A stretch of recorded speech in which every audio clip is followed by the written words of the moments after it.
Assalamualaikum warahmatullahi wabarakatuh. Halo, nama saya Siti Sundari dengan NIM 18622011401 dari Universitas Muhammadiyah Tangerang, kelas akuntansi P2K. Pada video kali ini, saya ingin menjelaskan tentang analisis regresi linear berganda dan analisis regresi data panel.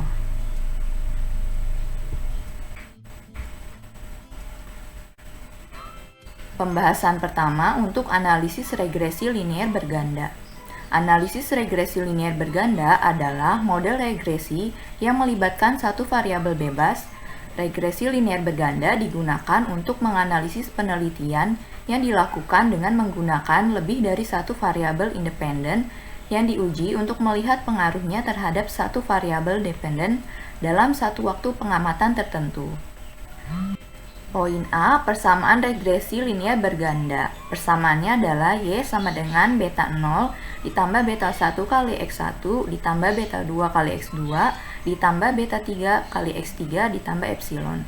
Di mana Y sama dengan variabel dependen, beta 0 sama dengan konstanta, beta 1, 2, 3 koefisien regresi variabel independen, X1, 2, 3 sama dengan variabel independen, dan epsilon adalah residual atau error. Poin B, contoh judul penelitian. Di sini ada pengaruh continuous improvement atau CI, value stream cost atau VSC, just in time JIT, dan balance scorecard BSC terhadap lean accounting LA pada perusahaan manufacturing di Indonesia. Selanjutnya, poin C, variabel lean accounting, variabel continuous improvement, variabel value stream cost, variabel balance scorecard, variabel just in time, hingga uji instrumen yaitu uji validitas dan uji reliabilitas sudah saya jelaskan pada video sebelumnya tentang tutorial pengolahan data primer menggunakan program SPSS. Poin selanjutnya, I, analisis statistik deskriptif. Berbeda dengan analisis deskriptif dengan menggunakan if-use, pada program SPSS, peneliti hanya bisa mendeskripsikan analisis data statistik melalui nilai min, maksimum, minimum, standard deviation, skewness, dan kurtosis. Contohnya di sini sudah saya jabarkan untuk nilai-nilai hasil output pada SPSS. Selanjutnya ada poin J, uji asumsi klasik. Asumsi klasik adalah syarat-syarat yang harus dipenuhi pada model regresi linear OLS agar model tersebut menjadi valid sebagai alat penduga karena regresi linear berganda merupakan jenis regresi linear OLS. Regresi linear OLS sendiri adalah sebuah model regresi linear dengan metode perhitungan kuadrat terkecil atau yang di dalam bahasa Inggris disebut dengan istilah ordinary least square. Di dalam model regresi ini ada beberapa syarat yang harus dipenuhi agar model peramalan yang dibuat menjadi valid sebagai alat peramalan. Jika syaratnya terpenuhi, maka model regresi linear tersebut dikatakan blue atau best linear unbiased estimation. Untuk tahapan pengujian agar regresi linear OLS menjadi valid sebagai alat peramalan adalah sebagai berikut.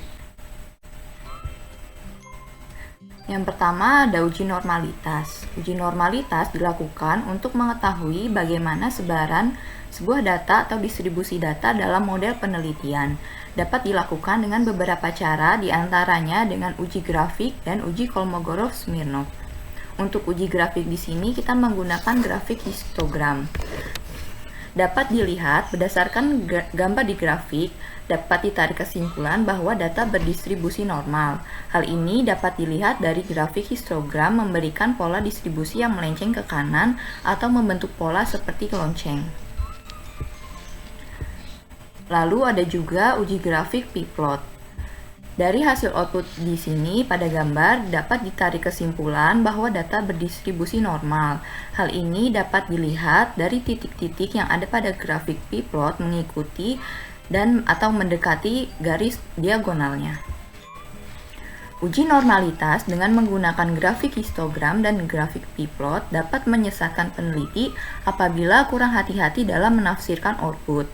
Oleh karena itu, uji normalitas dengan menggunakan grafik perlu didukung dengan uji normalitas Kolmogorov-Smirnov untuk lebih meyakinkan lagi kebenaran uji grafik histogram dan grafik p-plot tersebut. Selanjutnya, uji Kolmogorov-Smirnov. Uji Kolmogorov-Smirnov adalah pengujian normalitas yang banyak dipakai oleh para peneliti.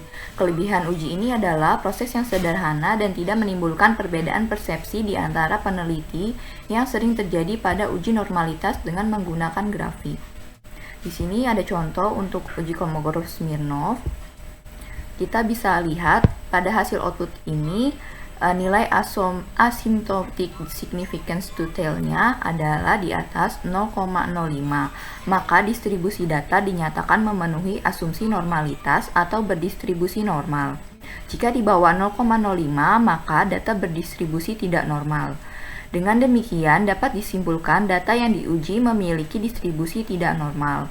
Untuk mengatasi ini, ada yang bisa dilakukan dengan transformasi data, salah satunya dalam bentuk logaritma natural untuk masing-masing independen dan variabel dependen. Selanjutnya yang kedua ada uji heteroskedastisitas.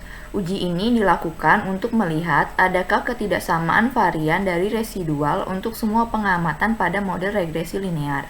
Apabila hasil uji heteroskedastisitas ditemukan ketidaksamaan, dapat dikatakan tidak terpenuhi, sehingga mengakibatkan model regresi dinyatakan tidak valid. Uji heteroskedastisitas bisa dilakukan dengan berbagai cara, di antaranya yang pertama ada uji Gleiser, yang kedua ada uji Park, yang ketiga ada uji Spearman, dan yang keempat ada grafik scatter plot. Selanjutnya yang ketiga ada uji multikolinearitas. Multikolinearitas adalah sebuah situasi yang menunjukkan adanya korelasi atau hubungan kuat antara dua variabel bebas atau lebih. Multikolinearitas menggambarkan variabel independen mempengaruhi variabel independen lainnya yang mengakibatkan model regresi tidak dapat dijadikan sebagai alat peramalan hasil penelitian. Yang keempat ada uji autokorelasi. Uji ini dilakukan ketika lama pengamatan penelitian yang dilakukan lebih dari satu waktu. Hal ini dilakukan untuk mengetahui ada atau tidaknya korelasi variabel yang diteliti dengan perubahan waktu yang diamati. Dalam contoh penelitian ini tidak dapat dijelaskan karena data yang disajikan hanya dalam satu waktu pengamatan. Dan selanjutnya yang kelima ada uji linearitas. Uji ini digunakan untuk mengetahui apakah model penelitian mempunyai hubungan yang linear atau tidak.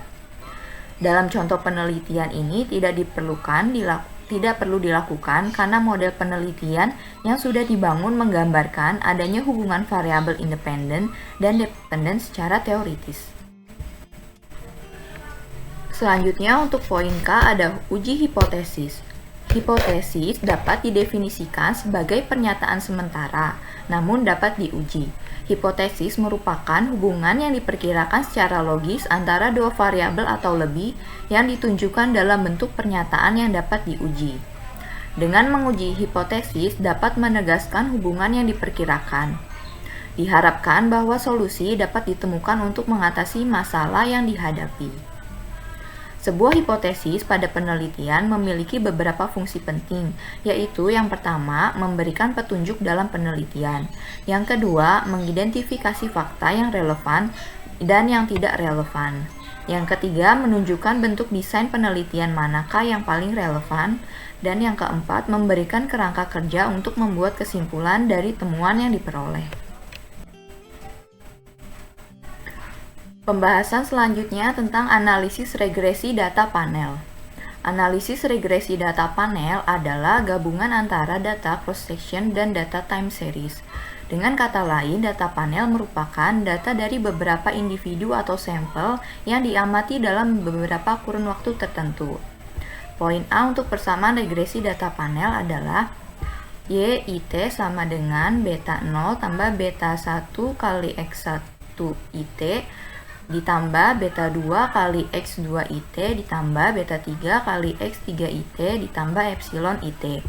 di mana Y adalah variabel dependen, beta 0 adalah konstanta, beta 1, 2, 3 adalah koefisien regresi variabel independen, X1, 2, 3 adalah variabel independen, I adalah perusahaan, T adalah waktu, dan epsilon IT adalah residual atau error.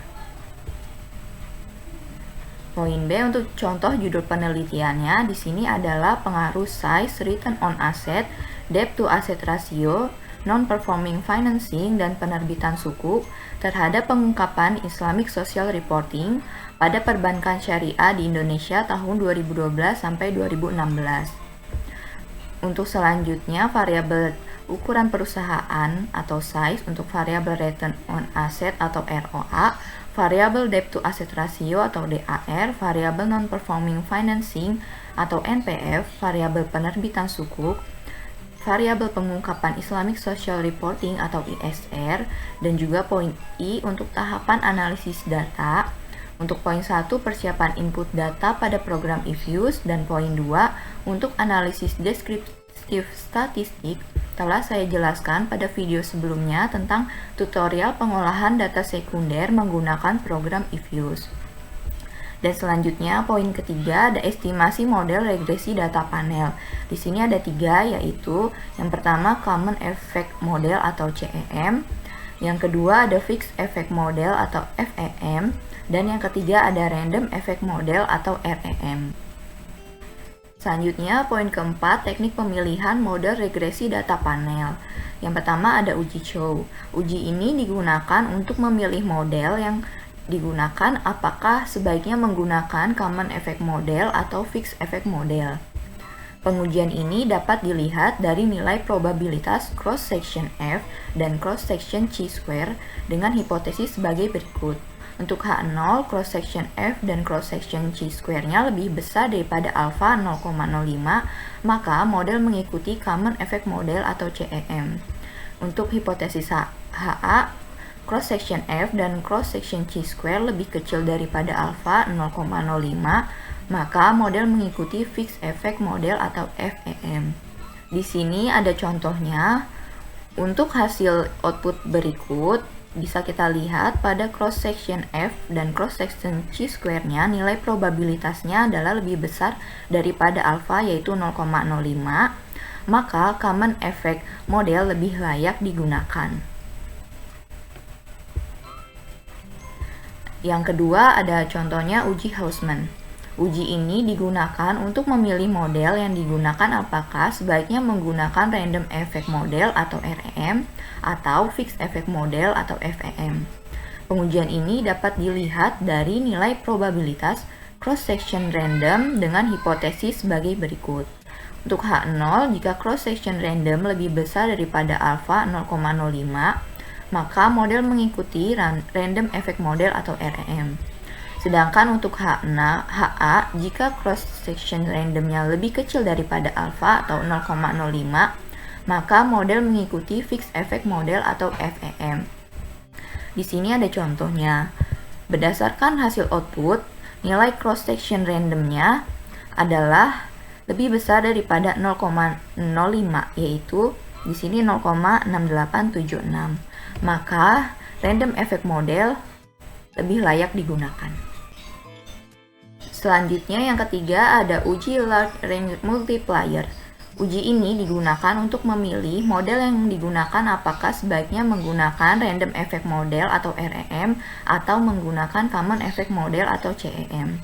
Pengujian ini dapat dilihat dari nilai probabilitas cross-section Bruce-Pagan-nya dengan hipotesis sebagai berikut.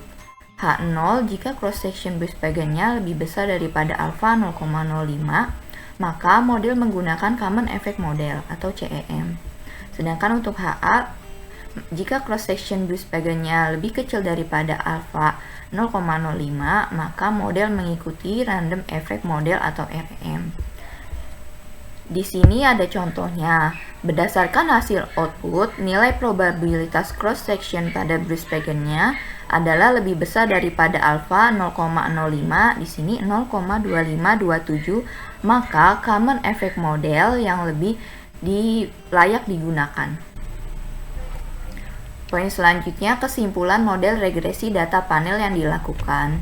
Ketiga metode yang telah kita lakukan yaitu uji Chow, uji Hausman, dan uji Lagrange multiplier. Untuk yang pertama, uji Chow dengan pengujian CEM versus FEM dia dapatkan hasil CEM. Yang kedua, uji Hausman dengan pengujian REM versus FEM didapatkan hasil REM.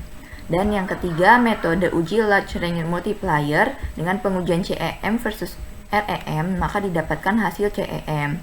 Dari kesimpulan tersebut, model regresi data panel yang akan digunakan dalam uji hipotesis dan persamaan regresi data panel adalah Common Effect Model atau CEM. Selanjutnya yang kelima, uji asumsi klasik.